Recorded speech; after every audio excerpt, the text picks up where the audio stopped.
E aí pessoal, tudo bem? Madu aqui, e no vídeo de hoje eu quero comentar sobre um assunto que está sendo bastante comentado até dentro da bolha Bitcoin, que é sobre os NFTs dentro da rede do Bitcoin.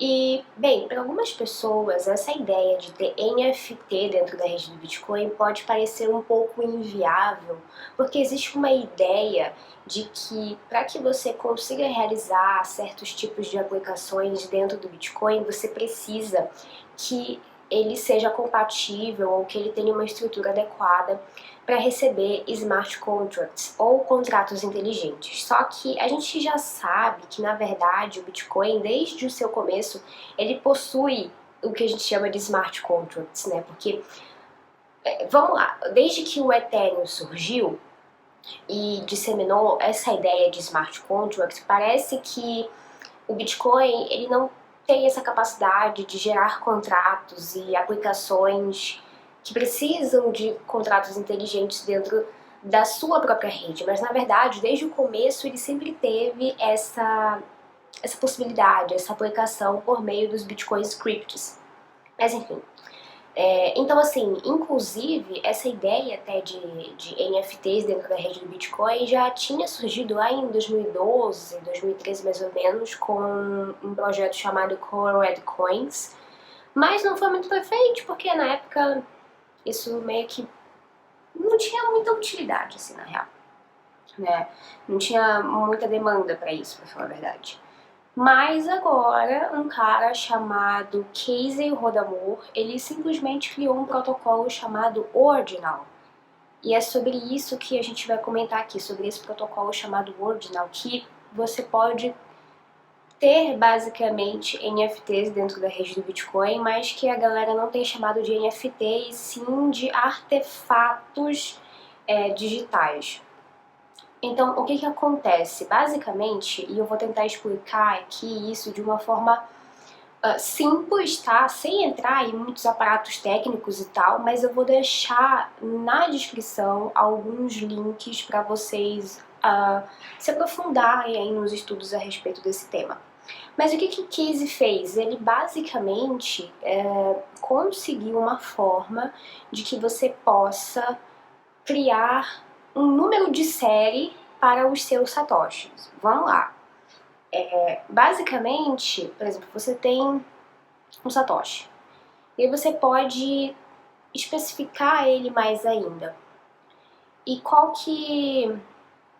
E aí isso dá a possibilidade de você fazer inscrições nas suas transações, nos seus satoshis, que é o que a gente chama de inscriptions, que é inscrições em inglês.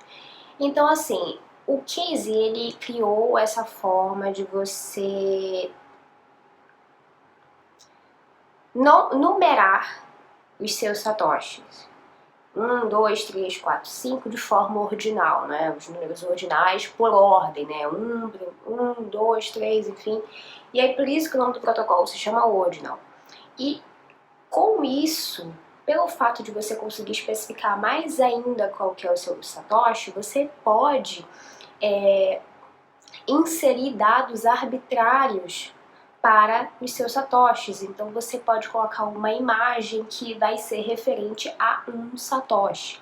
Então dentro da sua transação você pode atribuir um dado, né, no caso um dado, uma informação arbitrária a algum satoshi seu que está dentro da transação. E esses dados arbitrários, eles podem ser imagens, textos, áudios, vídeos, arquivos um pouco menores, jogos mais simples. E aí isso faz com que esse seu satoshi, ele carregue essa imagem, essa informação, criando dentro da própria blockchain, do Bitcoin, da time chain, essas informações, criando aí esses artefatos digitais e que vão fazer o seu satoshi ficar, digamos assim, cada vez mais diferenciável. Não vou dizer diferenciável, ele ainda continua tendo as propriedades fungíveis, né? Porque, vamos lá, uma das implicações que as pessoas colocaram a respeito disso é que isso poderia acabar com a fungibilidade dos satoshis. O que é a fungibilidade? A capacidade de você conseguir trocar uma coisa pela outra. Então você pode trocar hoje um satoshi por um satoshi, 2 por 2 e por aí vai. Só que essa numerologia, todas essas características que o Casey, né, o criador aí desse protocolo ordinal, ele intitulou, ele criou, né, ele, enfim, criou, ela serve somente para ordinals. Ela serve somente dentro desse protocolo. Ele não mudou a time chain do Bitcoin, ele não mudou os princípios do Bitcoin. Então os satoshis, eles continuam sendo fungíveis, só que ele atribuiu para os satoshis certas características de raridade. Então ele criou toda uma numerologia para os satoshis, para que você consiga perceber quais satoshis são mais raros ou não. E dentro dessas atribuições de raridade, tem as inscriptions, que fazem o seu satoshi ser mais raro, mais diferenciável, mais exótico, né, mais excêntrico em relação aos outros. Então ele criou 6 categorias de raridade para os satoshis, que eu até anotei aqui, que existem, são 6. Existe o satoshi comum, o satoshi incomum, o raro, o épico, o legendário e o mítico.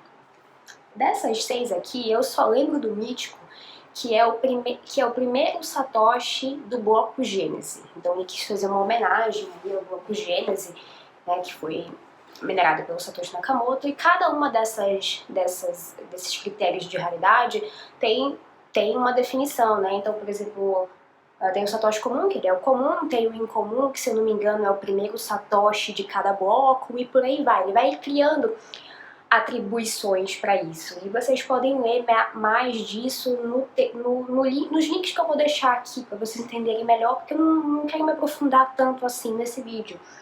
Mas aí o que acontece? Você pode inserir inscriptions nos seus ordinals.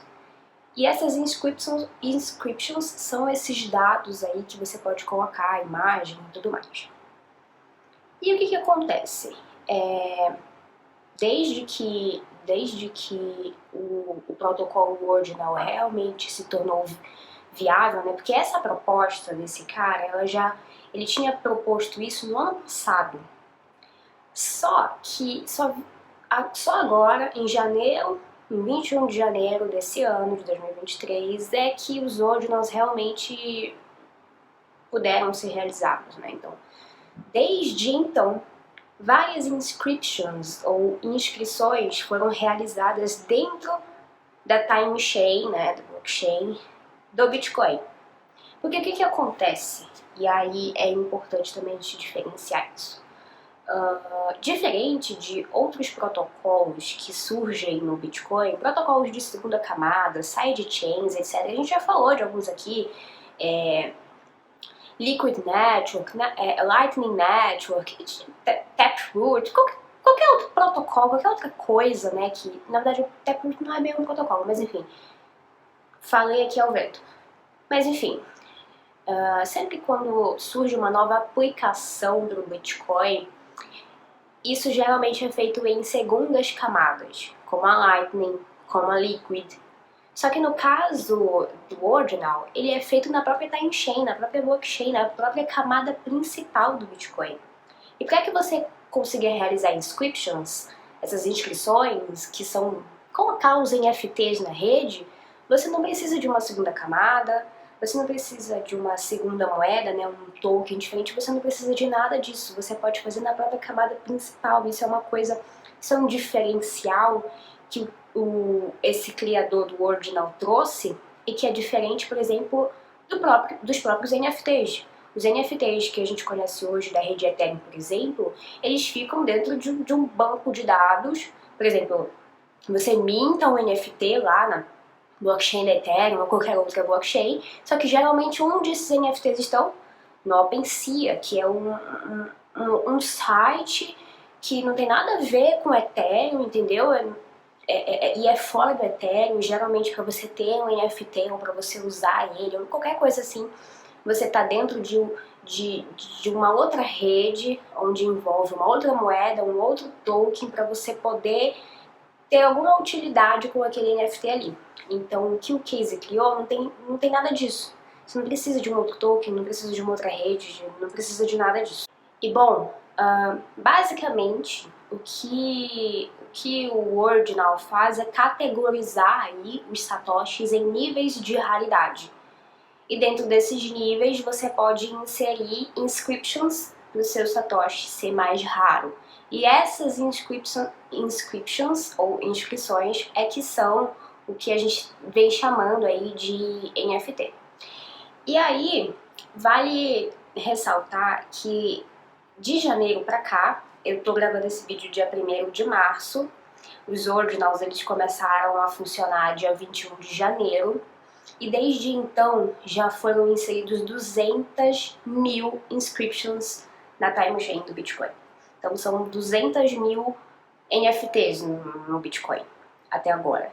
E a Yuga Labs, que é aquela empresa lá que criou os Bored Apes e tudo mais, né, aqueles macacos lá, ela tá criando uma coleção de NFTs dentro do Bitcoin, que tem 300 peças, se não me engano, e ela vai chamar de 12Fold.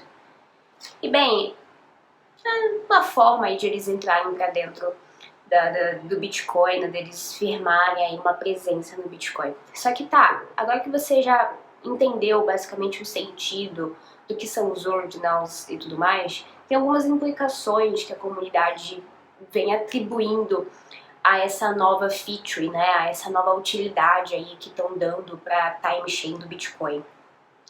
De todo modo, eu vou falar o seguinte, eu até agora, pessoalmente, não acho muito legal, mas é a minha opinião completamente leiga no assunto. A única coisa que eu acho interessante é que isso dá para os mineradores mais incentivos, porque o que acontece? O que vem acontecendo, né? O Bitcoin, um bloco no Bitcoin, ele tem um tamanho de, em média, 4 megabytes. Muita gente fala de 1 megabyte, mas depois que em 2017 eles adicionaram a Segregated Witness, isso deu uma aumentada ali na capacidade de informações que podem ser adicionadas no bloco. Então hoje um bloco de Bitcoin ele aguenta aí em média 4 megabytes de informações. E dentro de cada transação, a gente tem as informações da transação. Então, à medida que mais transações são adicionadas no bloco, maior ele fica, obviamente, dependendo do tamanho dessa transação. Então, é por isso que, às vezes, você tem bloco... Vamos lá, vou colocar um número aqui arbitrário, tá? Digamos que você tem um bloco de 20 transações, mas esse bloco deu 2,8 megabytes de tamanho. 20 transações. Só que daí, agora, você tem um bloco de 10 transações e ele deu 3 megabytes de tamanho. Por que um bloco com menos transação ficou mais pesado, teoricamente? É porque, com certeza, essas transações elas possuem mais informações. E o que vem acontecendo depois dos ordinals, com essas inscriptions? As transações elas vêm ficando mais pesadas e, obviamente, aumenta a taxa da transação, que é bom para os mineradores, que dá incentivo para eles, só que o bloco ele vai ficando mais pesado, ele vai ficando maior. Então teve um bloco aí que ele chegou a, se não me engano, 3,8 megabytes de tamanho e só tinha 36 transações nele, 36, 38, não chegava a 40, só que tinha uma transação que era muito grande, que ocupava quase todo o bloco, porque tinha uma inscription de uma foto lá dentro, né, de um JPEG. E aí isso causa algumas discussões dentro da comunidade, porque assim, a blockchain do Bitcoin, né, a time chain, ela foi feita para ser simples, e ela foi feita para que qualquer pessoa consiga fazer parte da time chain, ou seja, consiga rodar o seu nó. E se a time chain ficar cada vez maior, cada vez mais pesada, vai ficar mais difícil com que pessoas comuns como eu e você, possivelmente que está me assistindo, consigam rodar um nó Bitcoin.